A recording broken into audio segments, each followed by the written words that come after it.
Today, we are diving into the most lethal, disciplined, and occasionally psychotic warrior classes to ever step onto a battlefield. We're looking at the elite 1% who turned war into an art form and death into a lifestyle. These are the deadliest military units in history. Fasten your armor. It's about to get violent. First, we have the Spartans. They are history's deadliest minimalists. Imagine a city where your first day of school involves being kidnapped by the government. That was Sparta. At age 7, boys were tossed into the Agagi, a state-run boot camp that makes modern Navy SEAL training look like a spa day. The curriculum, controlled starvation, constant fistfights, and being sent into the woods with nothing but a cloak. The logic: if you weren't strong enough to steal your own food or survive a mountain winter, Sparta didn't want you. The result, by age 20, the survivors weren't just soldiers, they were hoplites, which means they were basically human-shaped tanks who lived in barracks, breathed combat, and treated relaxation as just a different way to train. While the rest of Greece was busy debating philosophy or making pottery, the Spartans were perfecting the phalanx. Picture a wall of bronze shields so tight a breeze couldn't get through, bristling with 2.5-meter spears. It wasn't just a formation, it was a meat grinder. Their wives ran the estates, the slaves did the farming, and the Spartans did exactly one thing: war. In 480 BC, 300 Spartans and some very brave allies stared down 150,000 Persians. They held the line for 3 days and deleted roughly 20,000 enemies from the map. That's a 1 to 95 casualty ratio. In ancient warfare, those numbers aren't just impressive, they're statistically broken. But here's the thing about being an exclusive club: eventually you run out of members. Sparta had a massive ego problem. They practiced extreme eugenics and suicidal exclusivity. To be a Spartan, you had to be the son of 2 full citizens. If you weren't perfect, you were out. The downfall. After the Battle of Leuctra in 371 BC, they lost 400 elite warriors. For any other army, that's a bad Tuesday. For Sparta, it was an extinction event. Their population of full citizens plummeted from 8,000 to less than 1,000 in just a century. The Spartans proved that extreme training creates supreme soldiers, but they also proved a darker point. If your entire society is a weapon, you eventually run out of people to hold it. They were too elite for their own good, turning themselves into a historical masterpiece that eventually shattered because it refused to bend. The Persian Immortals. They carried out history's most expensive magic trick. And the gimmick? The human Hydra. If you were an enemy soldier facing the Persian Empire, you weren't just fighting a man, you were fighting a math problem. The Immortals were the elite guard of the Achaemenid Empire, and they earned their name through a terrifyingly simple rule: the number 10,000 was sacred. The instant respawn. If an Immortal was killed, wounded, or even just caught a cold, he was replaced immediately. To an outsider, it looked like the unit never bled. You could kill 100 of them in the morning, and by lunch, there were still exactly 10,000 standing there. It was ancient gaslighting at its finest. The unit's aesthetic drip over defense. Unlike the gritty, dirt-covered Spartans, the Immortals showed up to the battlefield looking like they were headed to a Met Gala. We're talking richly colored robes, scales of gold and silver, and enough jewelry to buy a small city. The logistics. These guys didn't just march, they toured.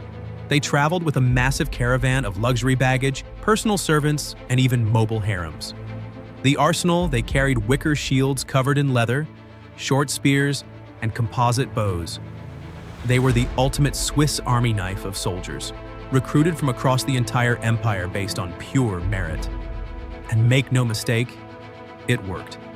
The Immortals were the vanguard that built the largest empire the world had ever seen. They crushed the Babylonians, they toppled the Lydians, they conquered Egypt. While the Spartans get all the movies, it was actually the Immortals who finally found the mountain path, flanked the Greeks, and finished the job. But the Immortals had a fashion over function problem.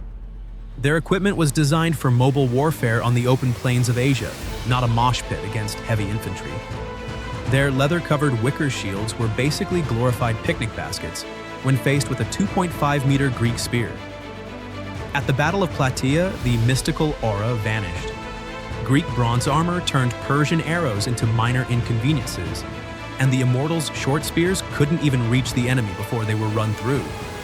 When Alexander the Great showed up at Issus and Gaugamela with even longer pikes and better tactics, the immortals didn't just lose, they were erased from history. The immortals proved that branding is powerful. They used psychology and sheer numbers to dominate for centuries. But as they found out the hard way, a cool nickname and a gold-plated robe won't save you when the guy across from you has a bigger stick and a solid metal shield. The Roman Legionaries, history's deadliest construction crew. If the Spartans were gym bros and the Persians were influencers, the Roman Legionaries were the corporate middle managers of death. These weren't just soldiers, they were career professionals signed onto a 25-year contract that would make a modern mortgage look like a short-term commitment. Their morning jog was a 30-kilometer march carrying 40 kilograms of gear. That's like hiking a marathon with a microwave strapped to your back. Hand-to-hand combat, sure, but also building roads, bridges, aqueducts, and entire cities. They rocked the Larica segmentata, basically human-shaped steel plating, the gladius, a short sword for up-close and personal business, and the scutum, a massive rectangular shield that turned a soldier into a walking wall. The strategy: Minecraft meets murder. The Romans' real superpower wasn't their swords, it was their shovels. Every single night on campaign, a Roman legion would build a complete fort. Walls, towers, trenches, the works. If you attacked a Roman army at 2 a.m., you weren't attacking a camp. You were attacking a fortress that didn't exist at noon. When the arrows started flying, the Romans didn't panic. They locked shields over their heads and sides, turning into a bronze-plated turtle that was basically impervious to everything except a direct hit from a boulder. Julius Caesar took just 8 legions and conquered all of Gaul, modern France. He was outnumbered by millions of Celts, but because his machine was so efficient, he just dismantled them piece by piece. A single legion of 5,000 men could, and frequently did, demolish barbarian armies 10 times their size. Why? Because the Romans didn't rely on warrior spirit or heroic bravery. They relied on discipline, engineering, and modular tactics. If a commander died, the next man stepped up. If a line broke, the reserve rotated in like a well-oiled assembly line. They treated war like a math equation where the answer was always Rome wins. But even the most perfect machine needs fuel. For Rome, that fuel was land and gold. Professional soldiers are expensive. When the empire ran out of new lands to loot, they couldn't pay the bills. By the 4th century, Rome started outsourcing its defense to the very barbarians they used to fight. Discipline collapsed, and the legions turned into private security for whoever had the most cash. Inflation and fiscal crisis did what no enemy army could. They broke the Roman machine. Should the Roman legionaries prove that organization and engineering beat individual bravery every single time? They turned war into a science, but they forgot the most important rule of science. If you can't afford the lab fees, the experiment ends.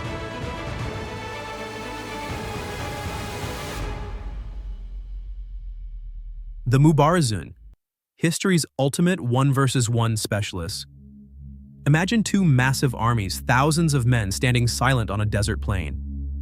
Suddenly, a single rider trots out from the Islamic ranks. He isn't there to charge, he's there to talk trash.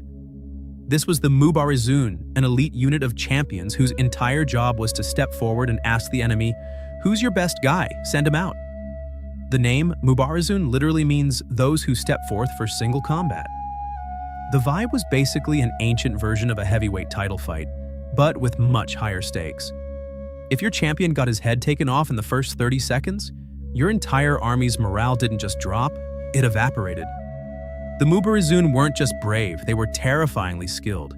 They were the special ops of the Rashidun and Umayyad caliphates.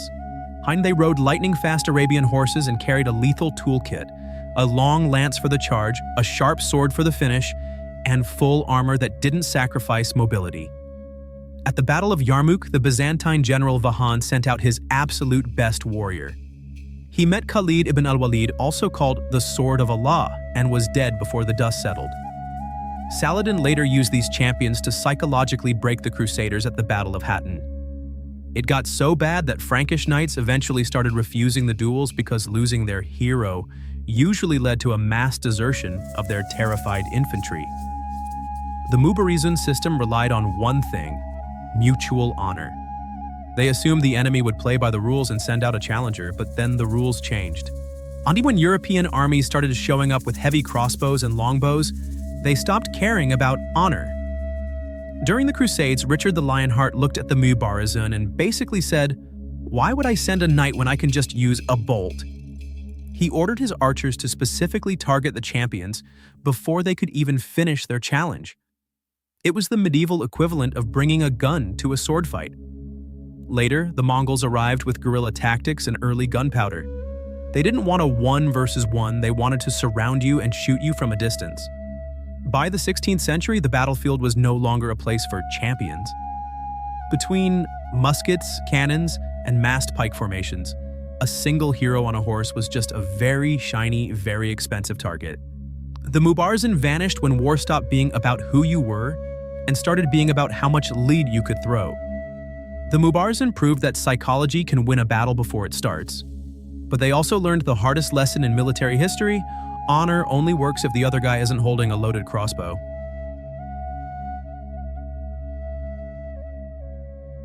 War elephants. History's 5-ton panic attacks. Forget horses. If you really wanted to ruin a general's morning in the ancient world, you brought the war elephant. These weren't just big animals, they were 5-ton armor-plated nightmares that stood 3 meters tall and didn't care about your feelings. They wore suits of metal or hardened leather and carried howdahs, wooden towers packed with 4 to 6 elite archers. Many generals took it a step further and strapped razor-sharp bronze blades to their tusks. A mahout sat behind the ears, steering the beast with a spiked hook. It was high speed, low drag, and extremely high anxiety. The elephant's greatest weapon wasn't its tusks, it was psychological warfare. Most soldiers had never seen an elephant. To them, it looked like a gray mountain was charging at them, screaming. The Alexander encounter. At the Battle of the Hydaspes, King Porus unleashed 200 elephants. Alexander the Great's legendary cavalry refused to even get close because the horses were terrified of the smell. Thousands of Macedonians were crushed or impaled before they figured out a plan. The Hannibal Flex. Hannibal famously marched 37 elephants across the Alps in winter. Most died on the way, but the ones that made it to Italy terrified the Romans so badly at the Battle of Trebia that they basically forgot how to fight. But here's the problem with using a sentient tank. The tank has opinions. And usually, that opinion is, "I don't like being on fire." War elephants had a legendary weakness. They were terrified of fire and loud noises. If an enemy launched flaming arrows or squealing fire pigs, yes, that was a real Roman tactic. The elephants would berserk. When an elephant panics, it doesn't look for an exit, it just runs. Often they would turn around and flatten their own infantry. In many armies, the mahout carried a hammer and a spike to kill the elephant instantly if it started trampling its own side. Talk about a tough job. Eventually, the scare factor wore off. Enemies realized that an elephant is just a big target if you have enough space. At the Battle of Zama, the Roman general Scipio didn't try to block the elephants. He simply opened lanes in his infantry. Hannibal's elephants charged right through the gaps like they were in a parade, hitting nothing but air, while Romans threw javelins at their sides. In India, Alexander's troops used 6-meter sarissas, giant pikes, to poke the elephants from a distance, essentially turning them into giant pincushions before they could get close. War elephants proved that psychological weapons only work until the enemy stops being afraid. They were the ultimate shock and awe unit, but once the world realized they were just big, panicky animals, they became more of a liability than an asset. In the end, logistics and discipline will always outlast raw, uncontrollable power.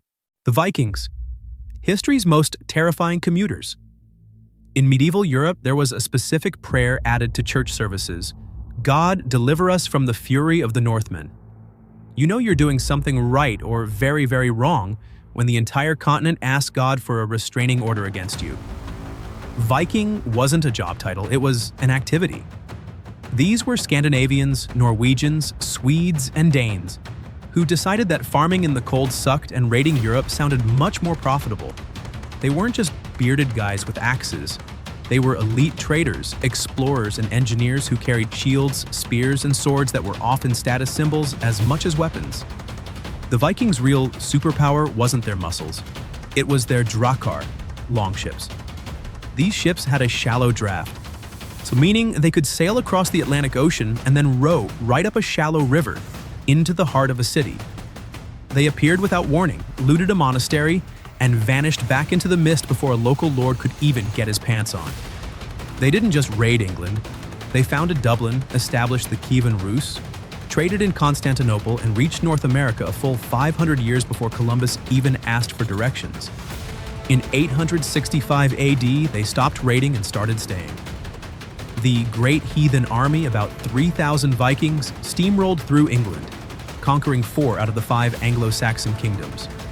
They were so good at war that entire kingdoms started paying the Danegeld, basically protection money, just to make the Vikings go away and bother someone else. In a single campaign, they could be seen raiding Muslim Seville and Christian Paris. They were the original global citizens, if your definition of citizenship includes fire and axes.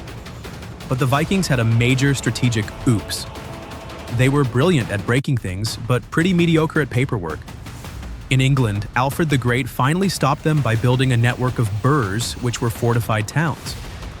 The Vikings were great at raiding a village, but they hated a long, boring siege against a stone wall. When they actually settled down, like in Normandy, they were so impressed by the local culture that they basically became French within 2 generations. Between 1000 and 1100 AD, Scandinavia converted to Christianity. The pagan warrior culture that fueled the fury slowly faded into a more organized European-style society. The Viking Age didn't end with a massive final defeat. It ended in transformation. They proved that mobility is the ultimate battlefield advantage, but they also proved that if you want to keep what you've conquered, you eventually have to put down the axe and pick up a law book. If you enjoyed this deep dive into the warriors who refused to blink, smash that like button, share this video with a history buff, and subscribe so you don't miss our next episode.